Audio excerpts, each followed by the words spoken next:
What's up, everybody? It's Wayneito here from Baza Bros. How's it going, everyone?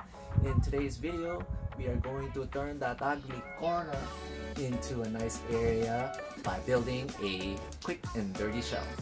So before we start, don't forget to hit subscribe. Please click that bell and like the video. Now, the reason why I say quick and dirty shelf is because in this video, I'll be focusing more on the journey rather than the destination. So it's the experience of building this shelf. Now, if you see here, I have all my material laid out, and I happened to find all of this wood on Facebook Marketplace, so I didn't pay anything actually for it. So I have a few 2x4s, I have some 1x4s, I have also some, if you recognize these, some IKEA slats. So these were also from Facebook Marketplace, and I'm just going to use these as the actual shelf. The 2x4s are going to be the posts, and the 1x4s are going to be the supports. So it's all going to fit in nicely into the little corner over there, and we're just going to talk about how we go through the easy design of it and the easy build. Alright, so as I said, we're not focusing too much on the final product. It's going to be more on the build process, some of the techniques I use to ensure that the shelf is sturdy. And so you'll see here the wood isn't the prettiest, but it'll do. We'll try to make it look decent, at least. Now let's get started. Alright, so the first step is I've lined up my posts, the 2x4s. And I've just ensured that they're all going to be the same height. So I've measured out here with my T-square, or my square. You can use any straight edge or ruler to accomplish this, but you just basically want to line them up and ensure that you're going to cut them to the same height. Alright, so I've marked off my lines that I'm going to cut. So what I like to do is sort of edge the line. So if you think about the saw being right on the line, or it can be, even though it's thin, the line can be either to one side, the left side here, or the right side. I'm just going to keep it consistent so that the height of the posts are actually as close as a match as can be, even if it's a few millimeters off. I just like to make sure I'm cutting each one the same way. So I'm going to make sure I'm just right to I'm just going to kind of hug the right side of the line. And what you do to start the saw, I'm using a fine finish saw here. It's not the biggest saw, but I've gotten away with a lot of projects with this little thing here. So it's just a gentle pullback to start a little groove. So I like to, even before starting to cut, just do a few pullbacks and not a lot of pressure.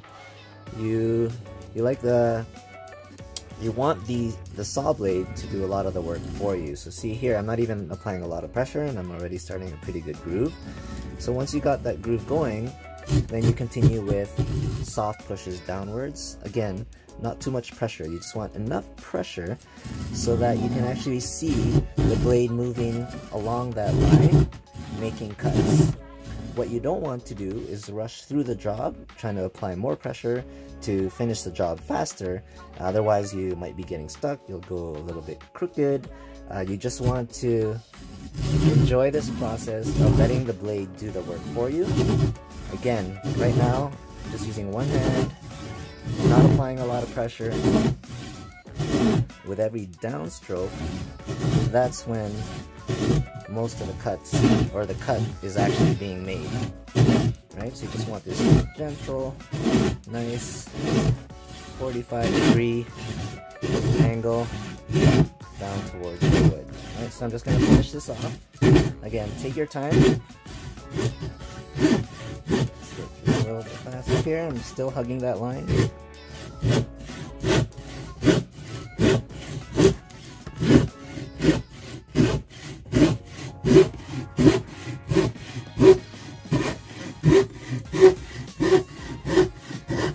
Now towards the end, so I want to avoid some splitting of the wood, what I'm going to do is just ease off a bit, go as close as I can to the finish.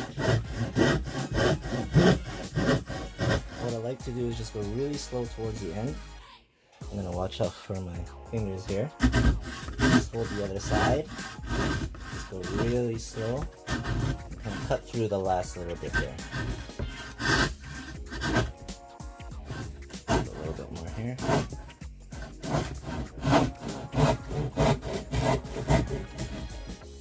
And just a little bit there. Oops, sorry, I'm shifting you.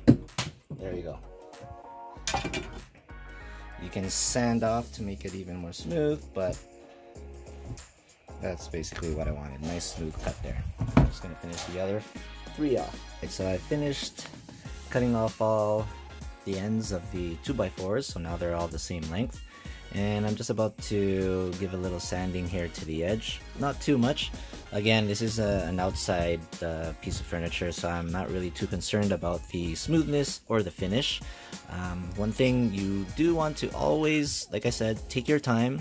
Don't rush through the job, because there are these little things, little sharp edges that can give you splinters. You want to watch out for that, and it's really easy to get it when you're rushing, so just take your time. I'm just going to smooth out the edge here a bit. I'm just using a piece that came off of the end, wrap the sandpaper on it. This is a 100 grit sandpaper that is actually meant for a random orbit sander that I have. I'm not using it because I just wanted to hand sand it, because this is an easy build for medium skilled. I don't need to get my power tools out. I'm enjoying the journey. Now, quick mention on safety. I should have mentioned this first. As you can see here, I'm just using riding glasses. They serve the same purpose. They're protecting my eyes. You never know with cutting material, things fly around. You don't want stuff going into your eyes, so always protect your eyes. And that leads me back again to cutting techniques. So because we're cutting manually, you can get away with some sort of things that you definitely wouldn't do when you're using power tools. But for example, with light cuts, it's just a 1x4 here, right? I'm actually going to use my foot here to get myself in sort of like a lunging position. That gets me really stable and right on top of the cutting surface. And I almost feel like as I'm cutting, I can do like a bending motion that gets my whole body to help me with the cut. And again, because I'm not being aggressive with the saw, there's no danger here. It's a very light wood. I definitely wouldn't be doing this if I was trying to cut like a 2x10 or 2x4 even. I would maybe want to use a table and a clamp where I'm not in a precarious position like this, but this is a very light wood. This will enable me to clamp the piece of wood down and also hold the piece that's about to fall off as I'm cutting it to prevent the wood from splitting, so I can also get a nice clean cut like so. And again, just to show you how you can just really take your time, let the blade do its work. There we go. No rush. Alright, so now we have our 4 posts up, and it's time to figure out how we're going to put this thing together. So with the supports, they can obviously go either on the outside or the inside. I chose to put them on the inside because I want the maximum opening at the front, because I want to place boxes or totes on the shelf, and I want maximum width here. If I put the supports on the outside, you see how we're wasting that space between the post and the wall. I want to maximize the opening. The supports are going to go on the inside, and the idea is that our repurposed IKEA slats, bed slats, are going to go on top of the supports, 2 on each, and I have 6 pairs of the supports, so that means we're going to have 3 shelves. I'm just going to go ahead and space those out evenly and then put them together. And now for the joints, I'm going to ensure that I use 2 screws to create the joint and affix the 2 pieces together. Now I'm just using a drill bit here or a screw bit here as an example to show you why. Now if we just have a single anchor point like so, and you try to join two pieces together, you'll see how, there's the other side, it's easy to swing them when they're joined. Now as soon as you put in another anchor point, this would be your second screw, then I'll just hold it on one side, then it's locked, right? So the idea is that if every single joint has two screws, then we're going to avoid any swaying or swinging motion of the shelf, and it'll be pretty stable. And really the only thing that will tip it over is if you actually go and push it or knock it over. It won't be swinging by itself because each joint will be stabilized by the two anchor points. Okay, so we're just about to put these supports onto the post. So what I've done is just marked out evenly where those supports are going to be. And so I knew I had 3 shelves. So I marked out the midway point between that, as well as on this side, so that gave me the 3 shelves evenly spaced. And here's the first support that's about to go on. What I also did was ensure that the posts were laid out in parallel, and the first support here was at a right angle as it joins the post. So I just ensured using my square, and you can use any other apparatus that you might have that is at a right angle to ensure that each side is flush against those straight edges, right? That ensures that you have that right angle. What I've also done is marked out the middle point of the support, as well as lining up the point where that support was going to be, right? So I just ensured that, there you go, you can see that it's lined up. And it's the same on this side over here. So once all those things are in place, I know I'm now ready to put in those 2 screws into here, as well as into here, to create that nice stable shelf without any swinging or swaying motion. And what I also have here are 1.5 inch screws. I just have an assortment of them, but if you go to your local hardware store, you will probably be picking out the same style. I'm using the assortment that I had, and these happen to be the Phillips, right? So again, you just want to make sure that with your screw bits, you pick the right type of screw so that you don't get stuck not having the right tool to complete the job, right? So remember, we're going to do 2 screws here, 2 screws here for a nice stable shelf. So we're about to put in our first screw, and what I like to do is just really clamp down. You can use actual clamps to help you keep this sturdy. What I'm going to do is actually just press down as firmly as I can, and I actually like to take the screw and make a little bit of a dent where I'm going to actually start screwing. That way it doesn't wobble around or travel, right? Start to wander when I start to drill it in or screw it in. But once that dent is made, I just place the screw there, press down firmly. I have my drill here ready, and what you do is you start with a very low, smooth pressure, not too fast, ease into it.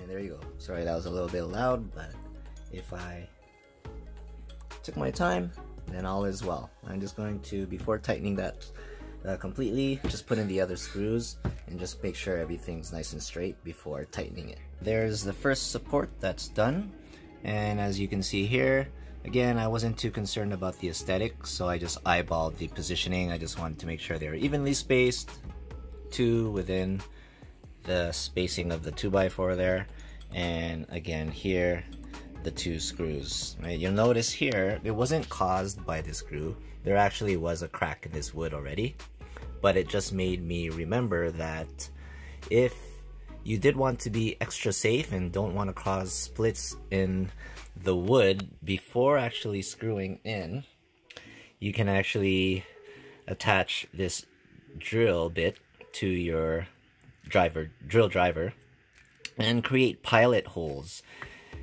So you would do this first, create a hole, and then put your screw in, and that avoids any cracks in the wood. Again, this split was already here. It wasn't caused by this screw, but that is something that you can do if you want to be extra careful. Right, but this seems to work pretty well. It's a nice strong wood.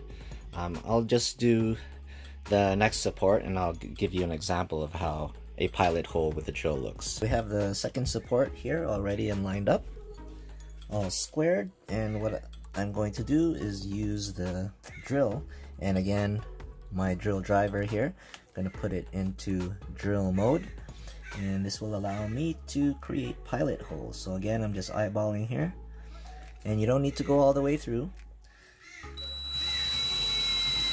Just going to drill lightly, even pressure. So I went past the support and a little bit into the 2x4, and that'll allow me to go in with the screw much more easily, and also avoiding any cracks, or sorry, splits in the wood. And now going into that pilot hole with my screw, nice and gentle, press down firmly so things don't move around.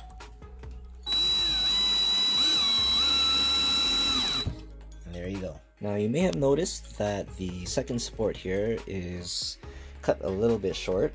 This is already how it was. We didn't cut this, so I'm just making do with what we had. But a design factor here, I knew that this was going to be the back post, so I ensured that I lined up the front over here same way we did with the first support, and I'm going to do the same thing with the bottom and all of the front facing sides, so that there's at least a nice aesthetic to that, and that we don't have any uneven looking finishes like this. This is going to be the back. So we have one side of the shelf done. There it is, just standing up by itself, nice and sturdy, again with the 2 screws at every joint to ensure that there's no swinging. Alright, so we are almost done. We have both sides of the shelf done. Now I just have to attach the shelves, or the bed slats as our shelves. The top shelf, what I'm thinking is actually just leaving it at the length that it already is, because it can act as additional storage. Maybe we can hang stuff off it, and also it doesn't really interfere with my existing patio storage. The opening will go right about here, so it'll clear. This won't be a problem.